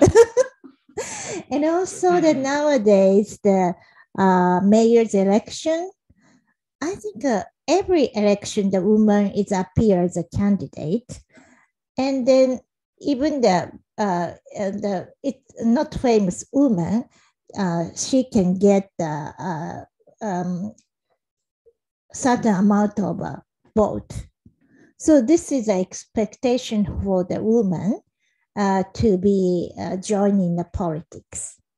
So I feel like it's changing, and if the local area change, our basement is expanded, and the top is going up. So this is yeah. I feel like that change is happening now. If I could just share one comment on that point, if I may. In this organization that I was a part of, that I was mentioning earlier, it's actually called 30% Japan. Okay. Right? That's the target is 30% in leadership positions. And what we found is that one problem is that just putting senior women in senior positions didn't necessarily help the situation for other women. We needed other women to be nurtured to become good leaders. Some women have experience from the early age to be good leaders, but there's very few. And so what was really needed was more nurturing of women so that they can become candidates for those top leadership positions.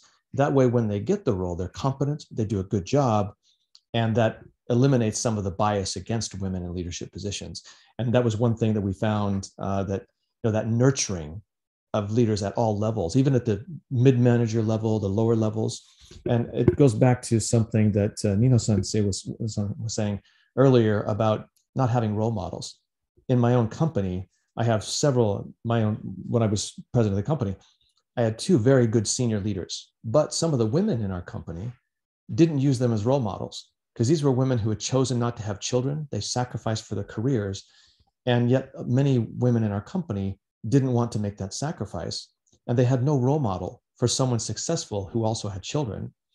And so I took that to heart, and we started to develop some role models there at the lower levels. They didn't necessarily want to become president of the company. They wanted to be a senior manager or vice president. And we needed to create more role models along those lines. And so I think that we're seeing more of that happening, at least in the business. I work in finance as well, like Nino-san. And at least in that context, we're seeing more of those leadership positions start. And I think, as you were saying, it's building a foundation from which more senior leaders can be drawn later. So I'm optimistic long term. It's a long term process, but I'm very optimistic from what I've seen in Japan in my short time here. So. Yeah, I feel like that. Oh, sorry. Oh, okay.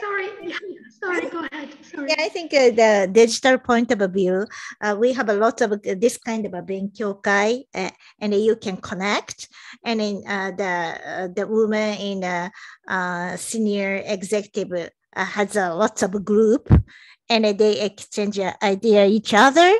And as you said, that kind of woman try to nurture the next generation, next person. So it's expanding. And then they try to keep the road to become the higher position. Yeah, this is very good one. And also there's some female ambassador becoming the in Japan, the female ambassador from abroad, they are going to be the role model of that kind of a woman. Yeah, this is good. Yeah, opportunity, I think. Thank you. Thank you. Thank you, Yuki-san. We also have hands up online. Yeah. Vivian? It's Mr. Yasir Karimi is online. Yes, please go ahead. Thank you very much. It's a pleasure to be here with you. And thank you from the panelists for this amazing and informative, descriptive presentation. And of course, the women are facing with discrimination and challenges, but it's their situation from society to society, from culture to culture is very different. And particularly from in the developing countries and the countries or the society that I come from, I'm from Afghanistan. So I think the women's, the main challenges or the source of the discrimination in front of them comes from the culture and the societal barriers that they prevent them even from equal rights. And at the same time, in some countries, the policy of the government and the ideology that they are following, sometimes they push discrimination. They more inherit the discrimination against the woman. So my question is from Mr. Singh, if he kindly provide us some experience, maybe from India or other societies that they have, that how the woman in such a society that is facing with the policy discrimination from the government and also from the barriers of the culture, how they could stand and could defend such a barriers and defeat such barriers and overcomes. Of course, they will not succeed as 100%, but at least they are in the better position that our women in our society are facing nowadays in a very, very tough situation. Thank you. Well, let's start at the beginning of independence in 1947. The Indian ambassador to the United Nations at that time was a woman. I mean, we were talking about the ambassadors being role models now. Go back to 1947, you had a woman who was the Indian ambassador there. You know, we've had different kind of role models that have come in at various points who you could look up to. The Constitution was written well, and as a result of that, equality was constitutionally enshrined in a fairly reasonable manner. Room for improvement, but overall, it's something to be really proud of in this scenario. The legal framework was there, feudalism was very much there, and that created its own problems. But in various pockets, there was a lot of emphasis on education. And educated women push and make their own space. You know, at one time, I was a painful little child, I must confess. So I told my mother, I said, Mom, you're teaching these girls. They go out of your college. A couple of years later, they're coming with their daughters on their arms. I mean, what have you done? I mean, you've created educated mothers. That's it. I mean, I thought there'd be something much more than that. So she said, you won't understand. Now, this is when she was principal. This is the 1970s. No, 1960s. By 1975, she becomes vice chancellor. Those women are bringing their grown daughters to the university and asking my mother for help in their enrollment for MBA or other professional courses. So, you know, it takes generations of change, and the first lot is very difficult. And unfortunately, what's happened is, I mean, if you take the case of Afghanistan itself, I mean, in the early 70s, one of my class fellows in Amritsar was an Afghan boy who was a diplomat's son. There's a consulate of Afghanistan in Amritsar. And I used to meet this boy's sisters and everybody, and they were the regular people. They were modern girls. They were happy to sit with us in their house. There were the usual social niceties to be observed, which is to be expected. But there's no, no tension anywhere around there. So unfortunately, things change there. In India, what's happened is that overall, women have been pushing for more and more space. The government has not taken extraordinary steps to empower women in the workplace, other than providing various acts which ensure their safety, which is just a basic necessity. But women themselves, when I joined my news organization, I was the one of the editors of the biggest newspaper in North India. When I joined it, there was one woman. Today, 80% of the recruitment is women. That's the difference that education makes, that opportunity makes. Women have been coming in. The usual, when women come, they help each other, some don't. That's part of life. But change happens. Change did happen here. I'm sure change will happen even in other societies. It takes its own pace, and sometimes there are setbacks. You just have to regroup and get on with it. Thank you, but do I have a minute to talk? Yeah. The problem is that, of course, education is fundamental and critical, but what is much more important is what they are teaching. Yeah. What they are teaching in some society, the discriminations are teaching.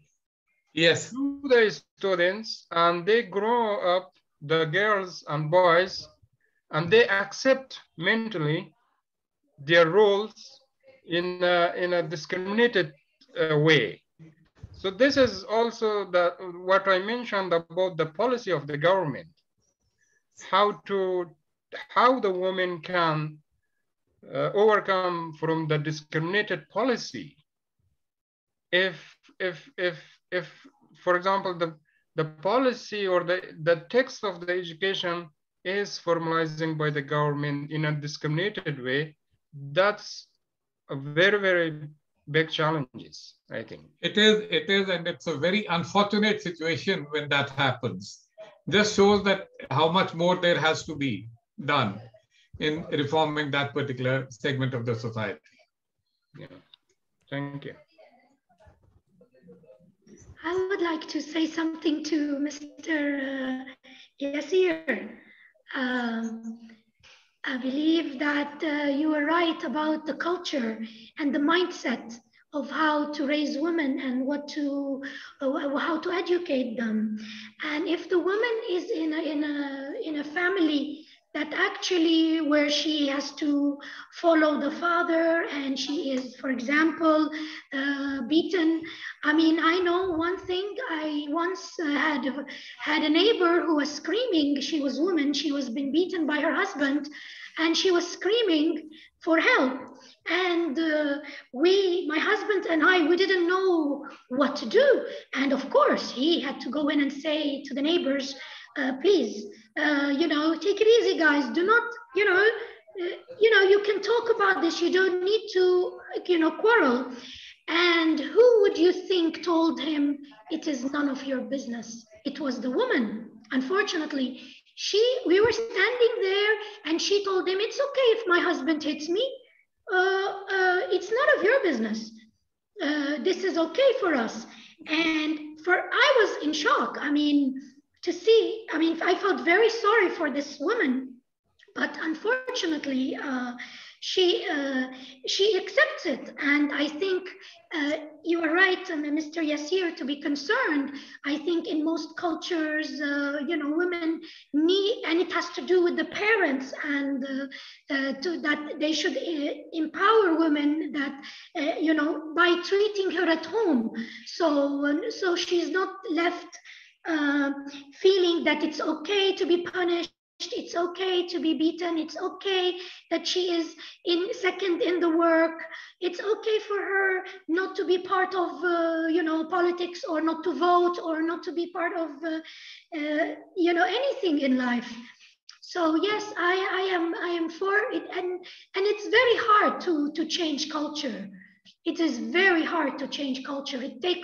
It takes a lot. I mean, you have to look at what culture is based on, and from there we need to work. And if people are so in depth, they have a belief and faith in their culture, it's very hard to erase what a woman's duty is in their mindset and where she stands in their mindset as well.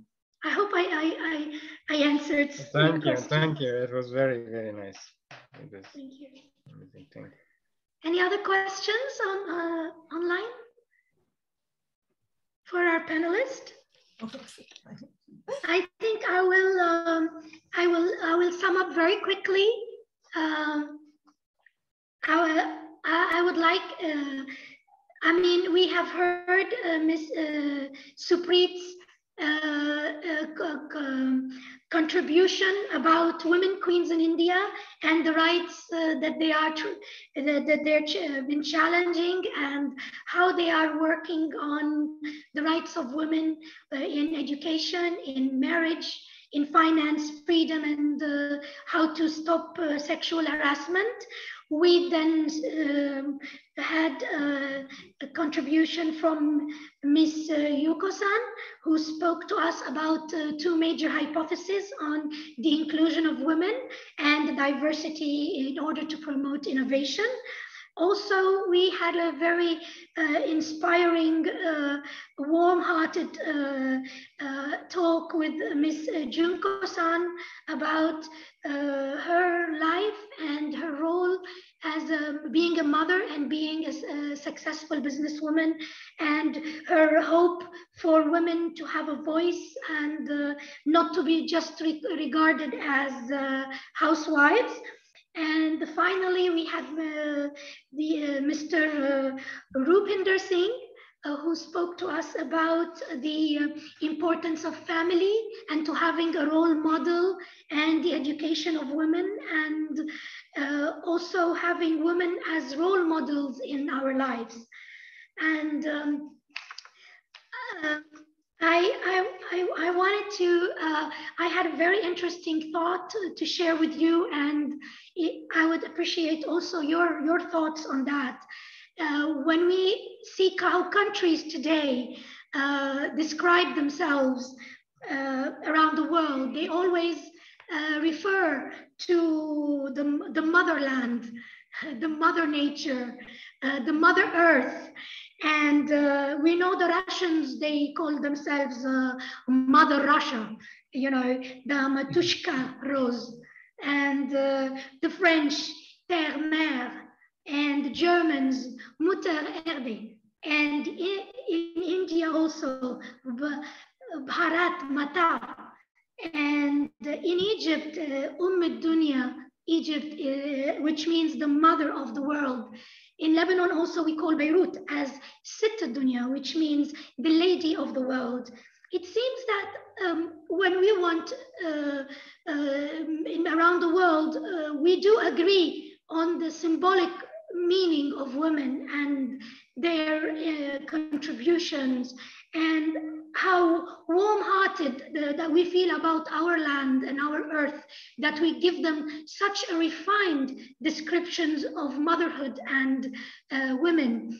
I think in very few countries, when it's about engagement of wars, that we actually mention fatherland, when men are, when they connect with their relationship to going to wars. And I think we need to really you know, embrace that beautiful symbol of Mother Nature, Mother Earth, Motherland, and to empower by using this as a clear indication of the will of humanity to actually empower women. It's just a natural instinct that humanity has, and we need to really follow that instinct and that passion. I don't know how you agree with me on that, our panelists and our participants today. Thank you.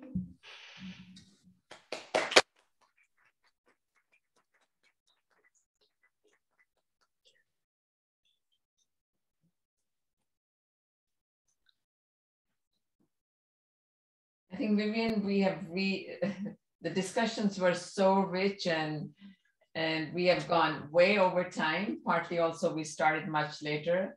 And so I again thank our moderator, our panelists, and all our participants, and invite you all to join us next time, which is again the third Thursday of the month, which will be April 21st. And it's all about family business. Family is a business to take care of everybody inside the family, to protect and nurture us all.